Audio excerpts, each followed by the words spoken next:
Aquí está con relación a vacunas. De acuerdo al tipo de vacuna que haya sido administrada, a los potenciales donantes se aceptará o se rechazará temporalmente como donante efectivo. No hay un rechazo definitivo, es un rechazo temporal, ¿no ve? Las vacunas con agentes vivos atenuados se los rechaza 2 a 3 semanas. Estoy poniendo casos de rubiola, varicela, zoster, ¿ya? Las vacunas con agentes muertos o toxoides se aceptan si el donante no presenta síntomas como malestar o fiebre. Generalmente son después de 72 horas. En el caso de la rabia, sería no el único caso en que yo le voy a postergar hasta 1 año. Ahora, al administrar anticuerpos, en el caso de ser de manera profiláctica, no se rechaza al donante, pero si ha estado expuesto al virus, se difiere 1 año en caso de hepatitis B o en caso de hepatitis o en caso de tétanos, por si acaso. Sigamos. Entonces, acá está un poquito más explicado. Vivos atenuados, agentes vivos atenuados, muertos toxoides y anticuerpos. Ahora yo les pregunto, ¿qué tipo de virus nos están poniendo en la vacuna para COVID? Es un atenuado.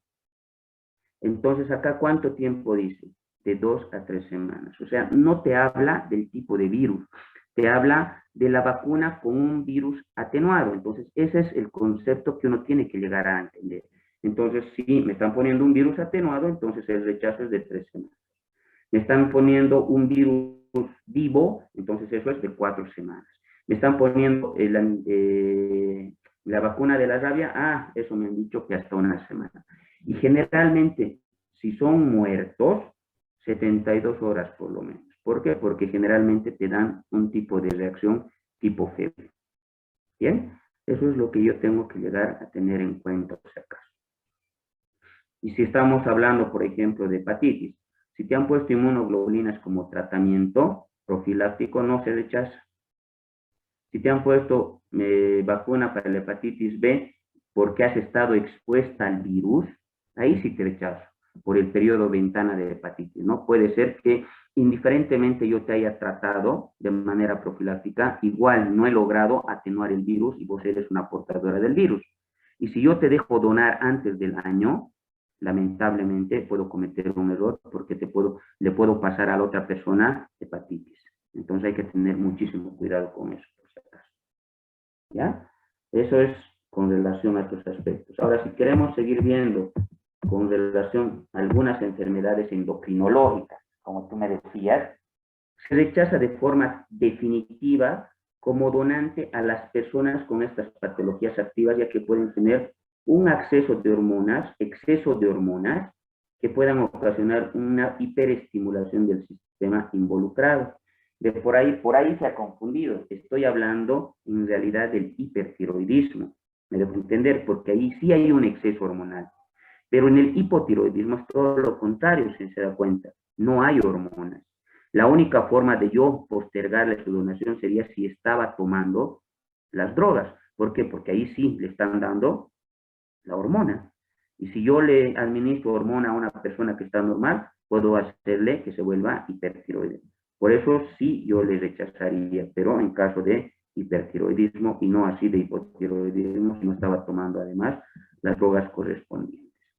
Más o menos, ¿a quiénes estamos hablando? No sé si dice aquí, la enfermedad de Addison, lo que le decía, enfermedades de prolactina por tumores hipofisiarios o gonadotrofinas. En esos casos, sí tendríamos que tal vez rechazar. Después no habría motivo de tenerles que rechazar, por lo menos de manera definitiva, no. Voluntaria, parcialmente sí, dependiendo de si estoy o no utilizando drogas en ese momento. No sé si tienen alguna otra pregunta, no sé si te he respondido lo que necesitabas saber o quieres que te siga aclarando algo más. Sí, doctor, muchas gracias. Está perfecto. Si se dan cuenta, medicina transfusional es hartísimo, es todo un mundo, es un campo, y existe muchísimo desconocimiento.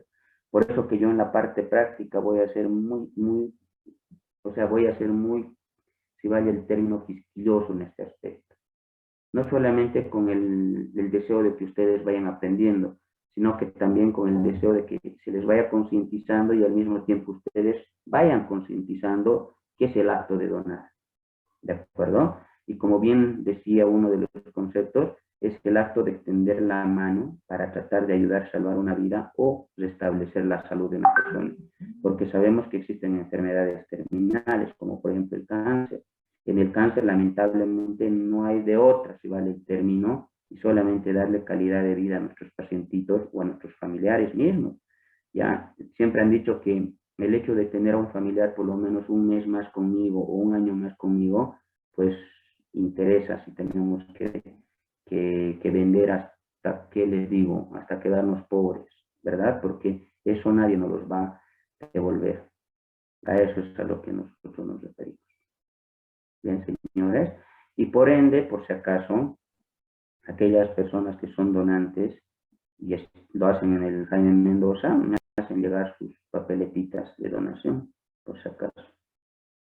Ya yo siempre valido todo sacrificio, no crean que no lo hago. Doctor, una pregunta. ¿Sí, Guarán? ¿Por qué lo del peso es tan exigente? O sea, yo quiero donar, pero no me dejan porque estoy con bajo peso. Pero está perfecto, Guara. El peso va relacionado a la superficie corporal. Indiferentemente yo te saque hasta por el método de aféresis y todo, los parámetros no me lo van a permitir y te va a rechazar automáticamente hasta la máquina. Por ese aspecto es. Nosotros hacemos los cálculos tomando en cuenta el peso, tomando en cuenta la talla, tomando en cuenta la superficie corporal y el hematocrito y la hemoglobina que nos bota el laboratorio. De acuerdo a eso, te determinamos que si eres o no apta para donar. Y ya hemos hecho todas las pruebas y las personas que tienen peso menor a 50 no salen al requerimiento que queremos. Porque dentro de calidad a nosotros nos exigen. ¿Me dejo entender? Te pongo este ejemplo. Si tú tienes un peso de 40 kilos, tu volemia más o menos es 2.800, o sea, 2 litros 800. ¿Me dejo entender? Ahora, de esos 2 litros 800, si yo te saco menos del 15%, dice que es la donación, te voy a sacar casi un valor que no llega a ser significativo como para hacer el acto de donación. A ver, ahorita te voy a hacer tu cálculo. Estamos haciendo con 40 kilos. 4 por 7 hemos dicho 28. 2.800 sería el 100% y queremos saber cuánto es el 15%. ¿Ya? 2.800 por 15 dividido entre 100. Vos tienes 420, ¿ya? Que va a indicar la cantidad de sangre que podríamos llegar a obtener para ti.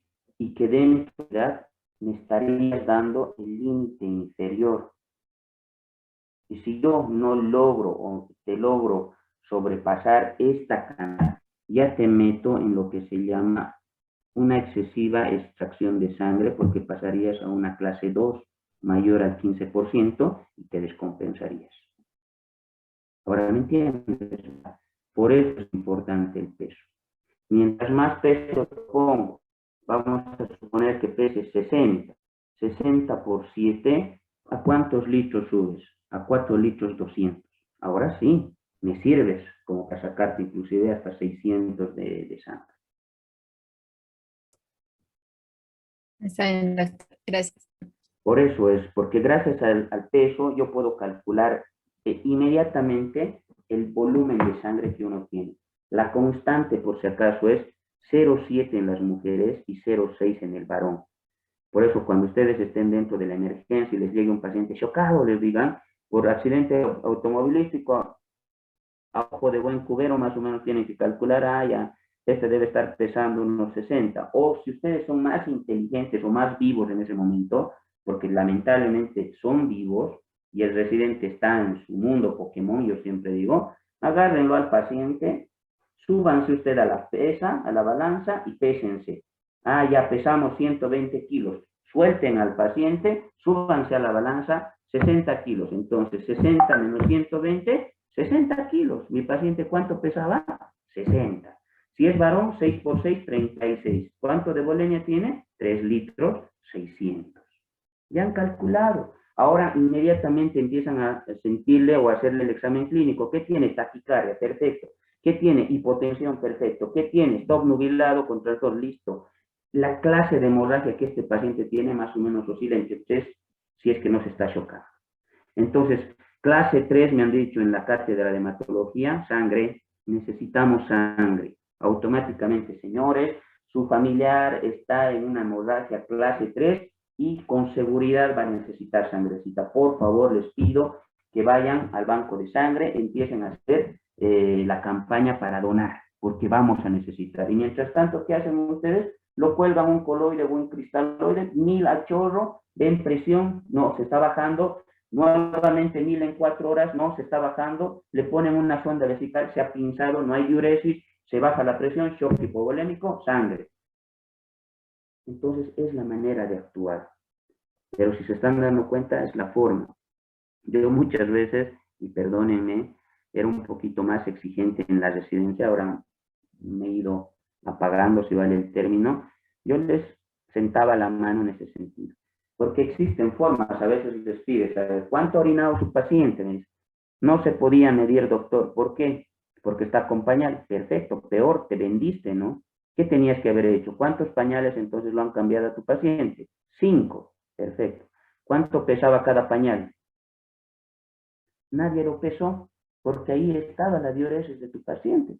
¿Qué tenías que hacer? Pesar un pañal seco y después pesar los pañales con orín y descartar el peso del pañal y ahí tenías el ritmo diurético. ¿Fácil? No es fácil, pero eso también es de vivencia, ¿no? De estar ahí. Pues ahí se hacían castigar. Lo mismo con esto. No se lo puede levantar al paciente, era un pacientito así sumamente pequeñito, porque tenía lamentablemente una atrofia mental que ha nacido así. Era un muchacho de 18 años, pero que era similar a un niño de 8 años. ¿Cómo no le vas a poder levantar a esta personita entre tus brazos y pesarle? Para calcular fluidos, para calcular las drogas, para calcular todo. Pero eso es queriendo, ¿de acuerdo? Entonces, esos son vivencias. Por esas cosas también se hacían castigar los internos, también se hacían castigar los residentes. Esa es la mejor forma de trabajar, pero, señores.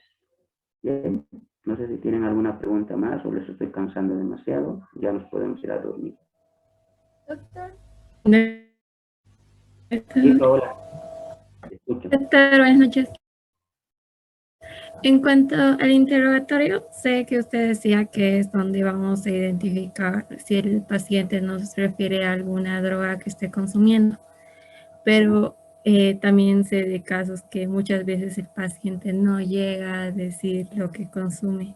¿Cómo es que identificaríamos en un examen o qué es cómo podríamos identificar que el paciente realmente no lleva nada en sangre como medicamentos teratogénicos que puedan afectar en la donación? Es buenísima tu pregunta, Paola.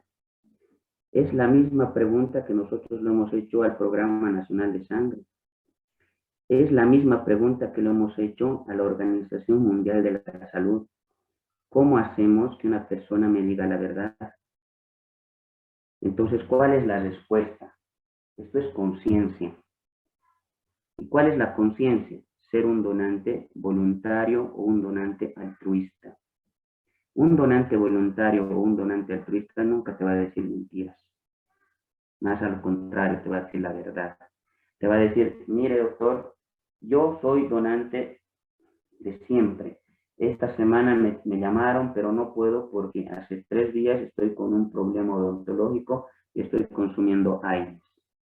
¿Se dan cuenta? Versus el donante obligado. ¿Quién es el donante obligado? Aquella persona que por algún motivo o porque alguien te está amenazando, tienes que ir a decir, pues, y ahí dices mentiras. Entonces yo dependiendo a lo que dice Paula, dependiendo del tipo de donante. Si es un donante que está viniendo porque lo están obligando, pues lo rechazo automáticamente, porque sé que la mitad de las preguntas que me está indicando son falsas. Bien, esto es de conciencia. Por eso durante la entrevista, tratale de llegar al corazón a la persona y dile, con tu acto vas a salvar una vida, pero si tú me estás mintiendo, vas a empeorar la vida de la persona y se va a morir y en tu conciencia va a quedar más o menos. Y ahí entonces uno creo que le entra lo que dicen, ¿no? El humito de Guadalupe, de la Rosa de Guadalupe, y dice, no, no, mejor haré bien las cosas, me retracto, ya no quiero ser donante, doctor, me estaba equivocando porque me he hecho recién un tatuaje. Es la única forma, Paola.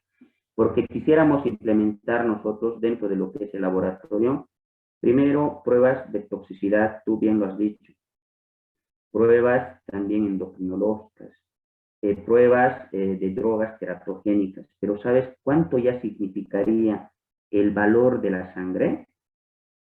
Complicado. Entonces, no habría sustento a nivel de ningún banco de sangre.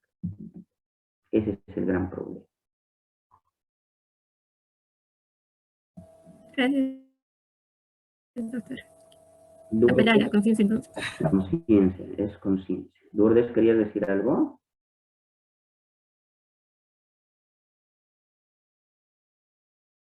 Ah, el total.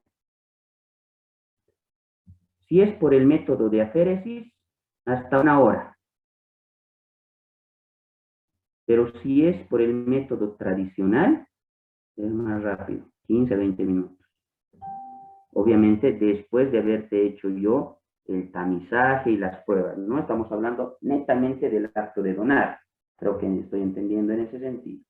Si es por el método de aféresis, como te digo, hasta 1 hora, 45 minutos a 1 hora. Pero si es el método tradicional, 20 a 30 minutos.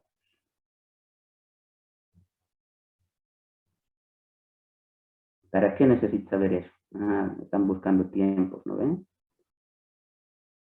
Mentira, mentira es necesario saber, porque de verdad a veces estamos a las carreras y dices, ¿no? A ver, me voy a hacer un tiempito de 1 horita y media, puedo dar a las 11, entonces te haces programar a las 11.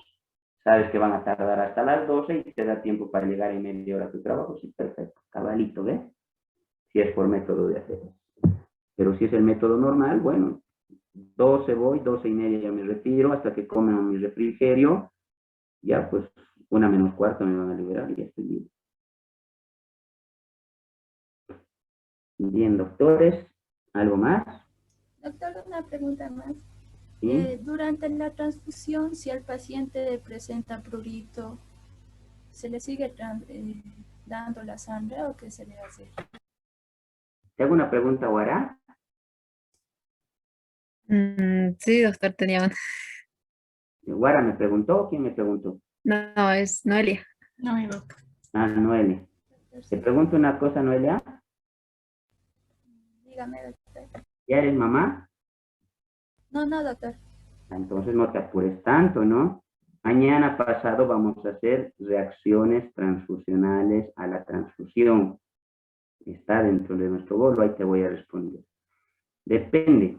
Si es un plurito localizado, pues lo tienes que seguir observando. Lo único que vas a hacer es disminuir la velocidad de la transfusión. Pero si tu plurito se está generalizando, suspendes. Está bien, doctor. ¿Ya? Pero a más detalle en el siguiente capítulo, por favor. Espero no se falte. Está bien, doctor. Gracias. ¿Alguien más? Doctor, tenía otra pregunta. Sí, ¿El estado emocional afectaría en el momento de la donación? siempre. Especialmente el estado de ansiedad. ¿Saben qué les pasa a los pacientitos donantes? Se sincopan. Hacen síncope vasovagal. ¿Saben? ¿No? El síncope vasovagal es la pérdida transitoria del estado de conciencia, menor a 1 minuto. ¿Ya? Inclusive a veces existe relajación de esfínteres. Es complicado. Por eso que lo primero que le tienes que hacer sentir a tu donante o a paciente es o sea, lo más tranquilo posible y hacerle sentir que está en casa. Por eso nosotros tenemos un televisor, una pantalla grande que nos han dado, creo que es de 72 pulgadas. Se lo ponemos la novela que quieren, generalmente nos piden novelas, y creo que con eso están más atentos a la novela, ni siquiera saben que ya le hemos sacado 2 paquetes. ¿Ves? Entonces, estamos jugando con su estado emotivo. Le estamos tratando de tranquilizar y no les permitimos tampoco que estén llorosos, que estén preocupados. No tiene sentido. ¿Por qué? Porque me altera hasta las constantes vitales del paciente. Entonces, lo mejor que podemos hacer es hacerle sentir en casa. Y así te va a ir bien. Sí, está dentro de los efectos colaterales del donante, por si acaso. Bueno. Está bien, doctor. Gracias. Muy bien. Y, doctor, al mencionar que los pacientes tenían que estar en plena facultad mental, ¿también se refería a eso, al hecho del estado emocional? No, Solamente... no. Estado mental diferente, ¿no? Hay pacientes que están con Alzheimer, esquizofrenia, son convulsos, a eso me refiero. Patologías mentales. Y patologías como, por ejemplo, depresión, ¿podrían llegar a influir en algo? Exactamente, también, obviamente, ya es una patología la fuente. Me debo entender, la depresión, por si acaso, es una enfermedad grave de tratar, inclusive porque no existe tratamiento. ¿Ya? Depresión con gesto suicida, ¿verdad? Esta persona se va a liquidar cualquier momento. Entonces no podemos, con seguridad que las preguntas que también les hemos hecho durante el acto de donación han sido reales. Están buscando su muerte por algún momento y ellos, como están deprimidos, están buscando un responsable. ¿Me dejo entender? Entonces la mejor, digamos, el banco de sangre de la caja, me he muerto ahí, digamos, va a dejar alistado hasta su testamento, como todos van contra la caja, ¿no ve? Van a dejar ahí, estoy yendo a donar a la caja, cualquier cosa que me pase es responsabilidad de ellos. ¿Verdad? Falta que aparezcan esas cosas, pero sí juega un papel muy importante. La depresión, no saben, es una enfermedad difícil de tratar. Gracias, doctor. Muy bien. Bien, señores, creo que con eso, por lo menos creo que les he hecho gustar un poquito este tema. Vamos a seguir el día de mañana, como les digo, con netamente lo que es los otros derivados de la sangre. Y después vamos a ir hablando lo que quiere saber, pues, Noelia, efectos colaterales a la transfusión. Y después vamos a hacer algunos ejercicios, ¿ya? Pero no se vayan a descuidar de su primer trabajo, por favor. Tiene que ser un trabajo, pucha, definitivamente si es de grupo, ya no es personal, yo creo que ahora tiene que ser un súper trabajo. ¿Ya? Es un trabajo, como hemos dicho, de investigación. Ustedes saben qué es lo que tiene un trabajo de investigación. ¿Listo? Bien, señores, descansen. Doctor, y antes, con respecto a lo de la clase semipresencial la próxima semana, ¿todavía puede ser viable? La fuente todavía estoy a espera de mis resultados. Si por ahí estoy enfermo, ¿van a querer venir a hacer clases? No creo, ¿no?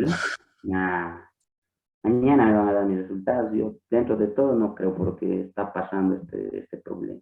Parece que es un resfrío común nada más. ¿Ya? Entonces lo vamos a ir charlando, tranquilo. Está bien, doctor. Cuídese. Listo. Que descansen, abríguense por favor. Busquen una frazada con brazos y con manos, que es lo más calientito que puede haber. Mañana. Hasta mañana. Hasta mañana. Mañana igual Hasta mañana, pasaremos a doctor. las 9. Que les vaya bien. ¿Pasaremos a las 9, doctor, o a las 3 mañana? Ya vamos a ver, por favor, si mañana ya me liberan para poder caminar y todo, entonces tal vez a las 3 vamos a hacer. Pero ya vamos a ver. Yo les voy a mandar, por favor, el mensajito. Está bien. Doctor. Está Está bien, doctor. Gracias. Luego, Hasta gracias. mañana. Luego, hasta luego.